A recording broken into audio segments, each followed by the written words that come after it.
So. See, we're gonna have a conversation this afternoon around listings. In fact, for the next 2 hours or so, we're going to talk about how to win with sellers. And really, it's that conversation around seller listings, seller listings, seller listings. And, you know, this morning you heard from Neil and his vision for this company in Southern Africa that by 2021, that every agent will take how many listings in a year? Yeah, but individually, how many would you take? 40, wasn't it? 40. So how many of you sat back when you heard that and thought, well, 40? Anyone else kind of like pause a little bit and go, wow, that... And then my question is then, did you get excited about that number? And really that's where this conversation today is going to go. It's about that. And here's the thing around it. Seller listings, in my opinion, are the ultimate time management and leverage tool for a large real estate business. Now, what do I mean when I say that? I'll back up a little bit and just give you a little bit of my history. Natasha talked a little bit about growing up milking cows, and I'll tell you that there's never been a day in real estate that has not been easier than milking cows. So, you know, anytime I would get down on myself in the 28 years I've been in this business, I'll always think about what that was like. The only difference, though, and I'll share this with you, is I loved working with the cows because cows give you instant feedback. Right? There's no mind games. There's none of this. I wonder what they really meant when they said that. Because if you're doing something they don't like, you get kicked in the head, which happened to me a fair amount as a child. Actually, might explain a few things.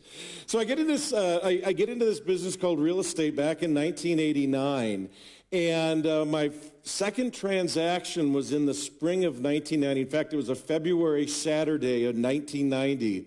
And I was working with a buyer, and you just heard you just heard that, you know, a lot of us get started working with buyers, and that's how a lot of us start. I want to stop that conversation today if you're a newer agent and say, let's start focusing on sellers right away.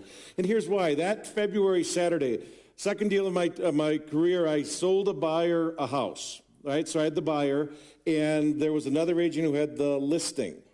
And so through the course of that day, I presented an offer, we got to agreement, and we got a deal put together. And that agent told me that one Saturday alone, that Saturday in February of 1990, she had 10 listings sell. 10 listings sell.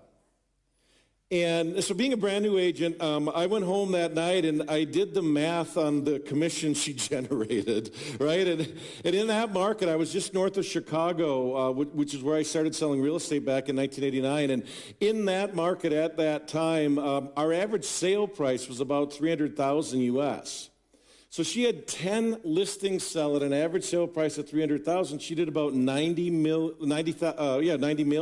No, let me do the math.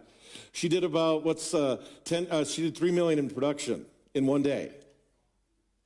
And so I calculated that times our average commission at the time was about 3% on each side of the transaction. So that was where the $90,000 came in. So in one day, she generated roughly $90,000 in commission income in one day. Now, I had a couple ahas that day. The first one was there's no way I could have worked with 10 buyers in one day and gotten success, right? There's just not enough time in the day.